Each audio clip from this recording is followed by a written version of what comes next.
Hi, I'm a 31-year-old woman who got diagnosed with inattentive ADHD about 2 months ago. And today I want to talk about what inattentive ADHD actually looks like in women and the signs that you might miss. Because inattentive ADHD in women is not really like the classic ADHD that people imagine, hyperactivity, interrupting people, being loud and disruptive. Sometimes it looks like doing nothing at all, just sitting there, calm, even a little dreamy, but inside it's a different story. For me and for a lot of women with inattentive ADHD, childhood is full of these tiny invisible signs. There's not a ton of hyperactivity, so nobody really notices. Instead, there is clumsiness, bumping into things, dropping stuff, tripping over nothing, small, silly things that didn't seem like a big deal. Also, self-care can be weirdly complicated. Brushing your teeth, combing your hair, getting dressed. For no real reason, it just feels like too much. I remember not letting anyone touch my hair and walking around with messy hair all the time. And another big part of my childhood was my picky eating. I won't go too deep into it just in case anyone is sensitive to the topic, but I just want you to know that sensitivity to textures, smells, or tastes of certain foods can result in being a picky eater if you have ADHD. And in school, girls with inattentive ADHD are often called shy, dreamy, or creative. There isn't really a single box to put people like us in. Some do well in school while others struggle. Tests might go fine, assignments are sometimes forgotten, and projects can lead to bursts of last-minute panic. Teachers might say things like, "She's bright but lazy." And there's often a sensitivity to criticism hiding underneath it all. And due to this sensitivity, you might start lying to parents or teachers or peers. As for me, I was actually a good student until university. That's when putting in just a little effort stopped being enough. I struggled quite a bit then, but I might talk about my university years in another video, one fully dedicated to that topic. Then you grow up and it becomes this weird contradiction. You look calm, grounded, maybe even patient. People think you're easygoing, and maybe you are on the surface. But inside, your mind never stops. There's always mental juggling. Background music, random memories, conversations you had last week, worries about tomorrow, all happening at once. This makes focusing hard, but not in the way people assume. It's not boredom or rudeness, your focus just drifts mid-sentence. When someone's talking, you start out listening, and then your brain slips away. You nod, you smile, hoping they don't notice that you didn't catch half of it. And following verbal directions is impossible sometimes. If it's not written down, it just evaporates. Reading can be the same. You'll read the same paragraph a few times because your mind wandered halfway through.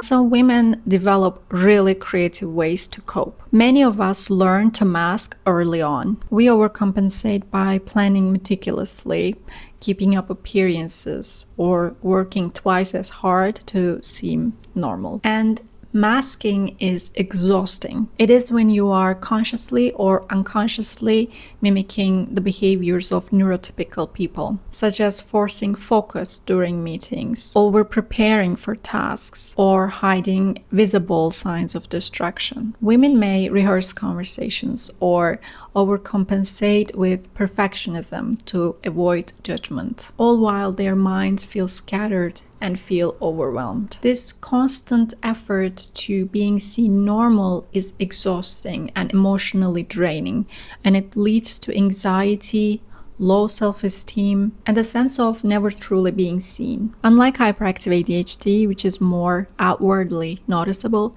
inattentive ADHD paired with masking often remains invisible, and that delays recognition and support. I was diagnosed with ADHD about 2 months ago, and I am slowly, very slowly starting to realize how much I've been masking my whole life. There are even things that I convinced myself were true, and I am trying to let go of it bit by bit, but It's definitely not easy. I have especially noticed my masking when I'm outside and sometimes get overwhelmed by sensory input. I suddenly feel extremely tired or annoyed, and I try to figure out why. And I end up making up random explanations like, oh, it's just the weather. And then I force myself to act normal and cheerful and keep conversing. I'm trying to let go of that a little bit. If I don't feel good, shouldn't I be allowed to show it?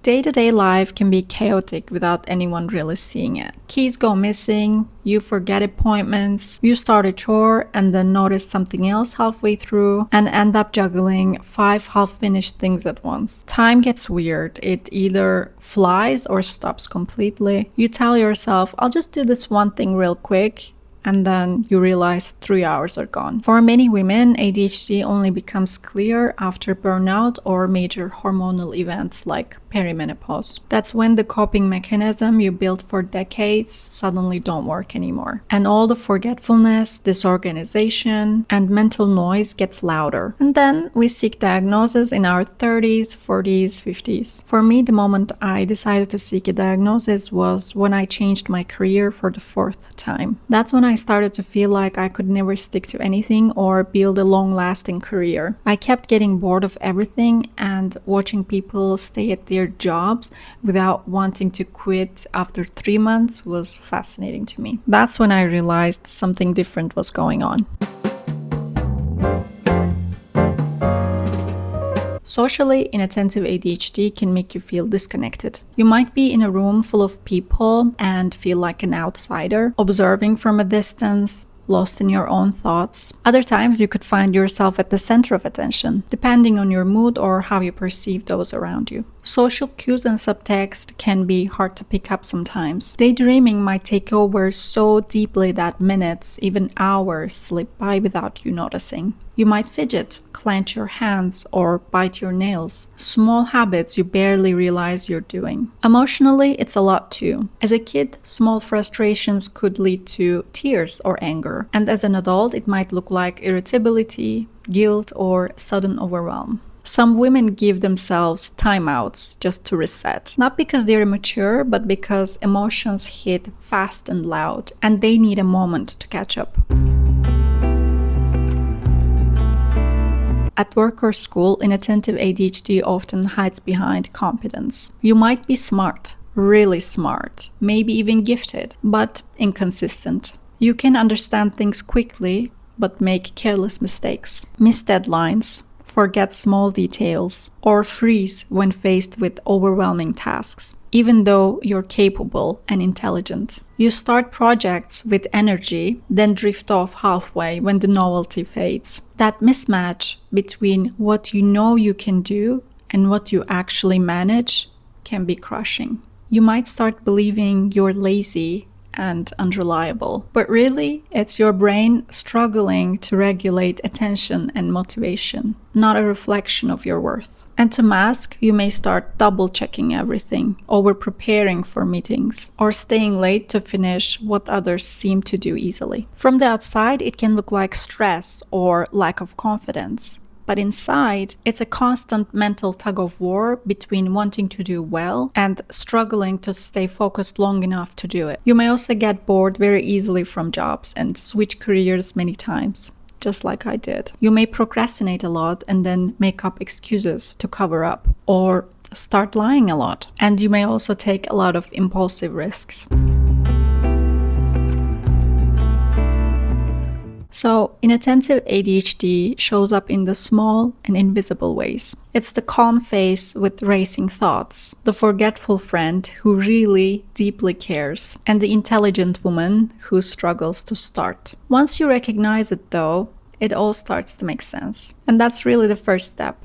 Finding ways that actually help, giving yourself a bit of grace, and realizing you're not failing. Your brain just works differently, and the only thing you can do is work with it, not against it. Anyway, that's it for today. Thanks for watching, and I hope this helps if you have ever felt like your mind is a little everywhere, and I'll see you next time. Bye!